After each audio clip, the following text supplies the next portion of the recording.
So welcome back, or welcome to the 14th edition of the RCA Training Tip Show.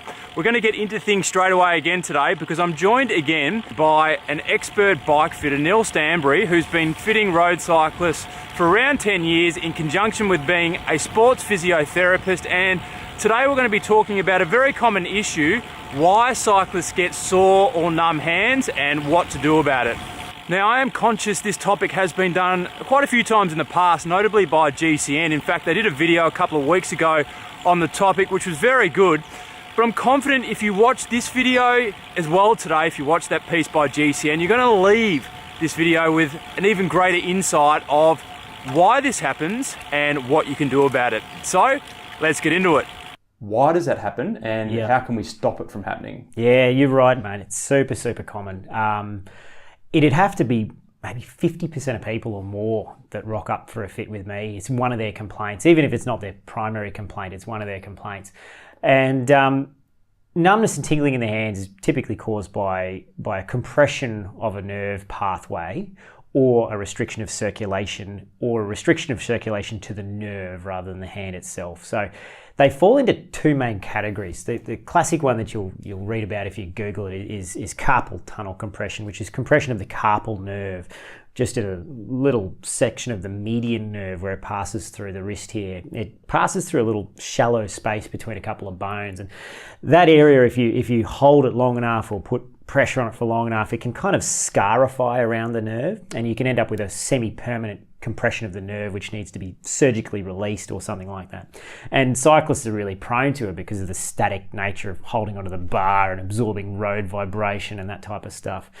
And the second type of so that one will give you a numbness in the median nerve pathway, which is sort of the palm of the hand and into a couple of the middle fingers.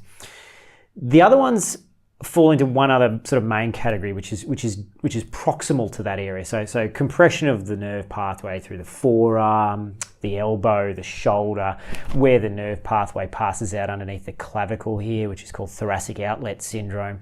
And then there's some which also come from your neck. So if you've got a nerve compression in your neck from a little bone spur, some arthritis, or a disc herniation or something like that, that will often also manifest as the first symptom is pins and needles in your hand. So you get these kind of two areas, the ones which occur here and the ones which occur further up. And there's lots and lots of different types of those ones.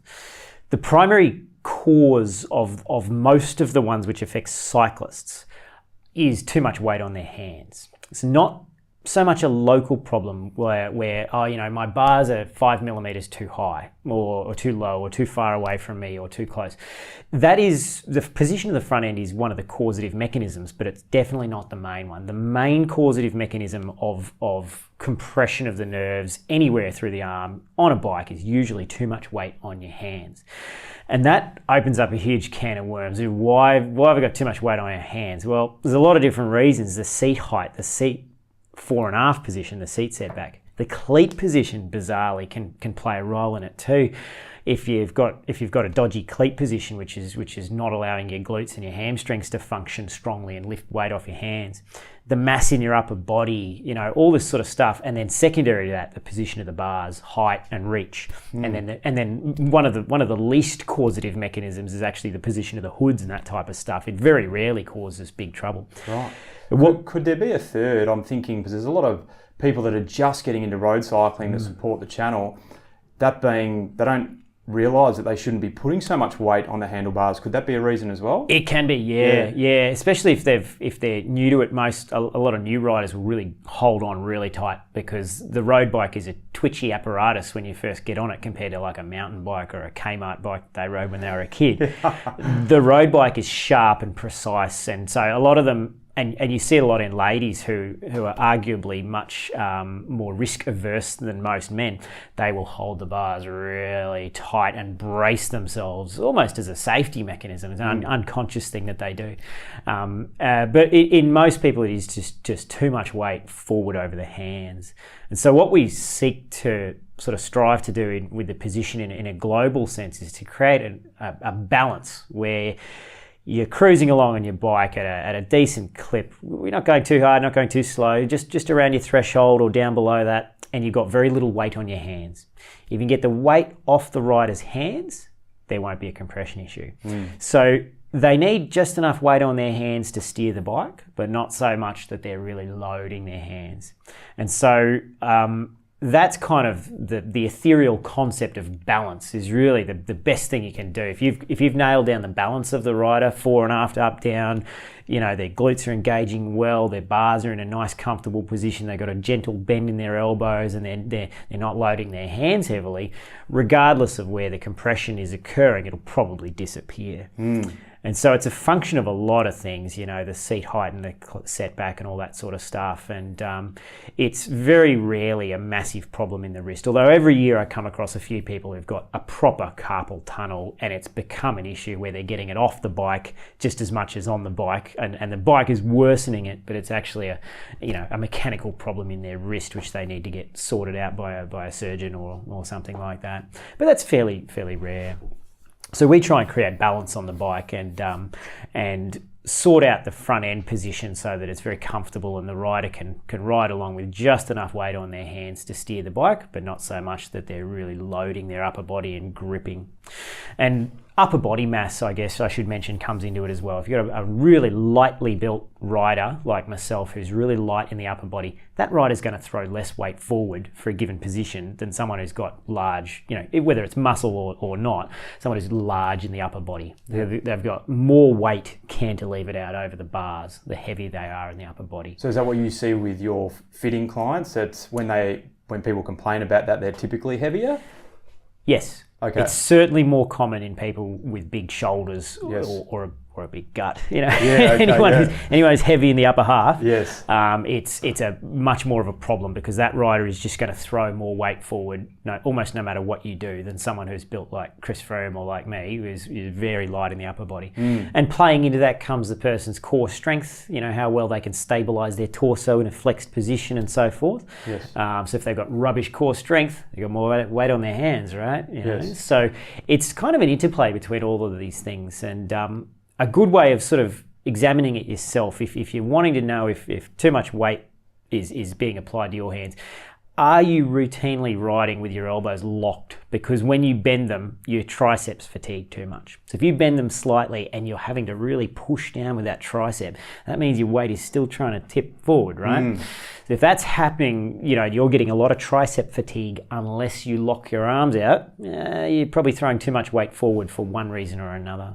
And another great way of sort of quantifying it is to look at Steve Hogg's seat setback balance. I think he calls it the balance test. Somewhere deep in the depths of Steve's huge website, there's a video and some photos of this. And if the rider is riding along at a moderate clip, say a 20 or 30 minute effort, something that they could, around their threshold sort of power, if they can swing their arms back next to their hips and maintain the same torso position, or very, very, without sort of tipping forward or sitting upright, just with the act of pedaling, that means most of the time they'll be able to place their hands back on the bars and have very light, very little weight on their hands. Yes. And that balance test is a nifty way of kind of examining saddle setback and seat height and bar position for being sort of grossly wrong or grossly right. Yeah, okay. So if you got your seat way too far forward and you go to swing your hands back while you're riding, you're just going to go whack on the bars, right? Yes. So it means the seat's too far forward. Assuming that all else about the position is good, means your seat is too far forward. So would somebody try that type of thing, that test on the road or on the trainer? I would try that on a trainer. Okay, yes. Yeah. I can do it on the road, but assuming there's no cars around, I've got amazing core strength and I'm very light in the upper body, so it's really easy for me. But you should definitely do that on a trainer. Yeah, okay. Safety first. Yeah, okay. Yeah. So what about the seat? Because someone once told me, and I've kind of run with it, that if you don't have the right seat width or seat position, that can affect blood flow from down there and into your hands. Luckily, that's an urban myth. That's a myth. Yeah, okay, yeah. Right. The sensory nerve pathways go one way, so they go from the limb towards your spinal cord and your brain. The descending motor control of your nerves and muscles goes the other way. Yes. But this is a feedback system. So the one in your pudendal nerve, the one in your crotch, won't play a role with your hands. Right. Except for the possibility that if the saddle is grossly wrong, it might throw your weight forward. Right. Or you might find yourself creeping forward constantly on the saddle, which loads your hands. Interesting. Or something external to that. So it can play a role. It certainly can, yeah. Saddle choice, can certainly play a role. It's one of the things that we change relatively regularly is the saddle to create a better balance for the rider, that fore, aft, up, down, the pelvis, the cantilevered position of the pelvis, which dictates where the shoulders are on the bike and that sort of stuff, comes a lot of the time from the correct saddle choice in the first place. If you've got a saddle which is not allowing you to roll your pelvis forward to the degree that your central nervous system wants you to ride at, then, it's pressing up under your crotch as soon as you roll your pelvis forward, for example, that rider will posteriorly rotate their pelvis to get away from the seat, which messes up the front end. So they shorten their torso and then they get trouble with their hands and shoulders. So it's all kind of an integrated system is the moral of the story. But I guess if you could put it into one kind of nifty sentence of what causes pins and needles in my hands a lot of the time for most riders is poor balance on the bike, And most of that, I'd sort of argue probably 75% of that comes from the position of the pelvis relative to the cranks, not so much where the front end is. The front end needs to be right, but it can be a bit off, and you'll be fine as long as you're in good balance at the back. Okay, interesting.